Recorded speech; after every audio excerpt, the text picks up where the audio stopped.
என் தங்கமே, கருப்பா கருப்பா என்று என் பிள்ளை என்னை அழைத்த குரலுக்காக உன் அப்பன் இன்று உன்னை காண ஓடோடி வந்திருக்கின்றேன்.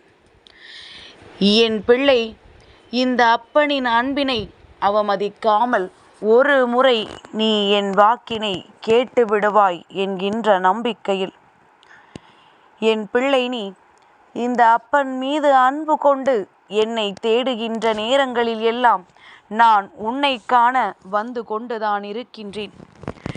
எந்த நேரத்தில் இந்த வாழ்க்கையில் உனக்கு இருக்கின்ற பிரச்சனைகளுக்கு மத்தியில் இந்த அப்பனை தேடி என்னை அழைத்தாயோ, அந்த நொடியே நான் உன்னை தேடி வந்துவிட்டேன். எதை நினைத்தும் என் குழந்தை, நீ வாழ்க்கையில் கவலைப்பட வேண்டிய அவசியம் இல்லை. உன்னுடைய கஷ்டங்களை என்னுடைய கஷ்டங்களாக தூக்கி சுமக்க உன் அப்பன் எப்பொழுதுமே உன்னோடுதான் இருக்கின்றேன் என்பதனை நீ மறந்து விடாதே. என் பிள்ளைக்கு வாழ்க்கையில் நடந்து கொண்டிருக்கின்ற ஒவ்வொரு சூழ்நிலைகளுக்கும் காரணமாக இருக்கின்ற விஷயங்களை உன் அப்பன் நிச்சயமாக உனக்கு சரி செய்து கொடுக்கின்றேன். வாழ்க்கையில் என்னதான் நடந்து விட்டது என்று எண்ணி நீ இத்தனை சோதனைகளுக்கு உட்பட்டு நிற்கின்றாய். யாரும் இல்லாத பிள்ளை அல்ல நீ. உனக்கு உறுதுணையாக எப்பொழுதும் உன் அப்பன் நான் இருக்கின்றேன் என்பதனை நீ மறந்துவிடக்கூடாது. எப்பொழுதும் வாழ்க்கையில் ஒன்று போல எல்லா விஷயங்களும் நடக்கும் என்று எண்ணாமல் நடக்கின்ற விஷயங்களை உனக்கானதாக மாற்றிக்கொள்ள வேண்டும் என்று மட்டும் நீ உறுதியாக நினைத்து விட்டால் போதும். எல்லாமே உனக்கு சாதகமாக தானாகவே மாறிவிடும். என் பிள்ளைக்கு இந்த அப்பன் தேடி வந்து நல்ல வாக்கு தருகின்றேன். அதிலிருந்தே நீ புரிந்து கொள்ள வேண்டாமா? எந்த நேரத்திலும் உனக்கு வாழ்க்கையில் நல்லது நடக்கப் போகிறது என்று. என் குழந்தை, உன்னுடைய மனது பட்ட பாடுகளுக்கெல்லாம் நான் நிச்சயமாக உனக்கான தெளிவினை கொடுக்கின்றேன். வாழ்க்கையில் எப்பொழுதும் உற்சாகமாக இரு. நீ உற்சாகமாக இருப்பதுதான் வாழ்க்கையை நீ வாழத் தொடங்கி இருக்கிறாய் என்பதற்கான அர்த்தமாகும். என் குழந்தையே, வளைவுகள் இல்லாத பாதையும் இல்லை, கவலைகள் இல்லாத வாழ்க்கை பயணமும் இல்லை என்பதனை முதலில் நீ தெளிவாக புரிந்து கொள். இந்த நம்பிக்கையை மட்டும் இறுக்கி பிடித்து கொண்டாயானால் இந்த நிலை உன் வாழ்க்கையில் நிச்சயமாக மாறும் என்பதனை நீ புரிந்து கொள். நான் நன்றாக இருக்கிறேன் என்று நினைப்பவர்களை விட, தான் நன்றாக இருக்க வேண்டும் என்று நினைப்பவர்களை விட, இவன் எப்படியடா நன்றாக இருக்கிறான் என்று நினைக்கிறவர்கள்தான் இங்கு அதிகமாக இருக்கின்றார்கள். என் பிள்ளையே, அதிகமாக நல்லவனாக இருக்க வேண்டும் என்று நினைத்தால் உன்னை நடிகன் என்று எளிதாக சொல்லிவிடுகின்றார்கள்.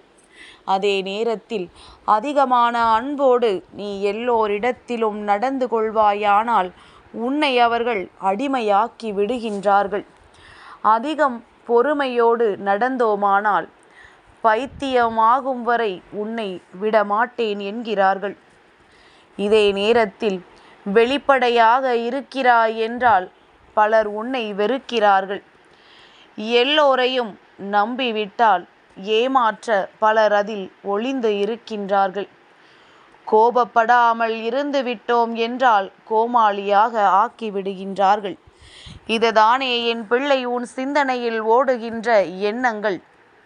உன் எண்ணங்கள் என்னவென்றும் எனக்கு புரியும். உன் வாழ்க்கையில் நடக்கின்ற விஷயங்கள் என்னவென்றும் எனக்கு தெரியும். அதனால் என் குழந்தை, சுற்றி இருக்கின்ற மனிதர்களுக்கெல்லாம் பதில் சொல்லி கொண்டோ, இவர்களுக்காக உன் நேரத்தை தேவையில்லாமல் செலவிட்டு கொண்டோ உன்னை நிரூபிப்பதற்காக ஒரு நாளும் போராடாதே. நல்லவன் என்று நினைத்தால் அருகில் வரட்டும், இல்லை என்றால் விட்டு விலகிச் செல்லட்டும். எதற்கும் வருந்தி இங்கு நீ எதையும் சாதிக்கப் போவதில்லை என்பதனை முதலில் புரிந்து கொள். வெற்றிக்கும் தோல்விக்கும் இடையில் இருக்கின்ற வித்தியாசம் என்ன தெரியுமா? கடமையை சரியாக செய்தால் உனக்கு வெற்றி கிடைக்கும். கடமைக்கே என்று அதனை நீ செய்தால் தோல்விதான் நிச்சயம் கிடைக்கும் என்பதனை புரிந்து கொள். என் குழந்தையே, இது நாள் வரையிலும் நீ செய்கின்ற அத்தனை விஷயங்களுக்கு மத்தியிலும் ஏதோ ஒரு விஷயம் உன்னை வாழ வேண்டும் என்று ஊக்கப்படுத்தி கொண்டே இருக்கின்றது. ஒருவேளை அது உன் அப்பன் என்னுடைய வாக்காக கூட இருக்கலாம். அதனால் எது உன்னை ஊக்கப்படுத்துகின்றதோ, எது உன்னை வாழ வேண்டும் என்று நினைக்கச் செய்கின்றதோ அதை பிடித்து கொண்டு என் பிள்ளை இந்த வாழ்க்கையில் முன்னேறிவிடு. வாய்ப்புகள் எல்லோருக்கும் கிடைப்பதில்லை. கிடைக்கின்ற நேரத்தில் அதனை சரியாக பயன்படுத்தி கொண்டு வாழத் தொடங்கிவிட வேண்டும். என் பிள்ளையே, கடந்து போவதற்கு கற்றுக்கொள். மாயமான இவ்வுலகில் எல்லா காயங்களும் நியாயங்கள் தேடிக்கொண்டிருப்பாயானால் அந்த காயங்களுக்கு ஒரு நாளும் உனக்கு நியாயம் கிடைக்கப் போவது கிடையாது. உனக்கு நிம்மதியும் இல்லாமல் போய்விடும் என்பதனை தெரிந்து கொண்டு உனக்கானதை சரியாக செய்ய எப்பொழுதும் நீ தயாராக இரு. என் பிள்ளை, உனது கனவுகளை நீ நனவாக்க தவறிவிட்டாயானால் பிறர் அவர்களது கனவுகளை நிறைவேற்ற உன்னை பயன்படுத்தி கொள்வார்கள். அப்பன் சொல்வது என்னவென்று என் குழந்தைக்கு புரிகின்றதா? என் தங்கமே, நீ உன் கனவை நனவாக்க போராட வேண்டும். அதை செய்யாமல் அமைதியாக உட்கார்ந்து கொண்டிருந்தால் மற்றவர்களுக்கு உதவிகரமாக நீ செல்ல வேண்டியிருக்கும். உன்னை வைத்து இன்னொருவர் தன்னுடைய கனவுகளை நனவாக்கி தன் வாழ்க்கையில் உயர்ந்த நிலைக்கு சென்று விடுவார் என்பதனை மறந்து விடாதே. அப்பன் சொல்வது என்னவென்று நிச்சயமாக இப்பொழுது உனக்கு புரிந்திருக்கும். என் பிள்ளையே, புன்னகையும் மௌனமும் மிக பெரிய ஆயுதங்கள். ஏனென்றால் புன்னகை பல பிரச்சனைகளை தீர்த்து வைக்கும். மௌனம் பல பிரச்சனைகளை வரவிடாமல் தடுக்கும். இதுவெல்லாம் வாழ்க்கையில் எப்பொழுதுமே எல்லோரும் அறிந்திருக்கக்கூடிய சாதாரணமான விஷயங்கள்தான். அதையும் நான் உனக்கு அடிக்கடி ஞாபகப்படுத்துகின்றேன்.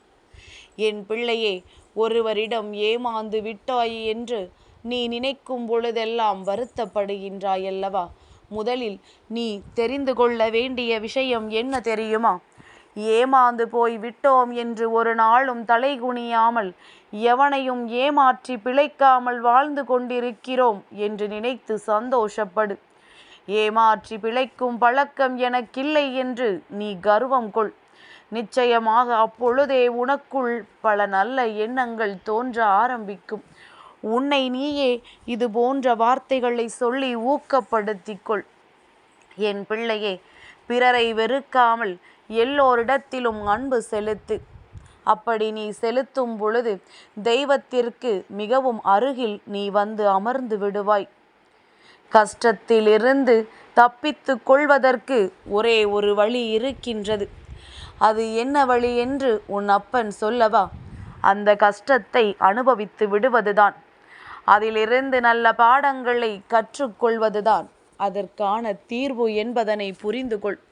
இன்று ஒரு கஷ்டம் வருகிறது என்று அதிலிருந்து தப்பிக்க நினைத்து நினைத்து வேறு பெரிய பெரிய கஷ்டங்களுக்குள் சிக்கிவிடாதே. அதற்கு மாறாக வருகின்ற கஷ்டத்தை ஏற்றுக்கொண்டு அதை எதிர்த்து நின்று நீ வென்று காட்டு. நான் சொல்லும் பொழுது உனக்கு வேடிக்கையாக இருக்கலாம்.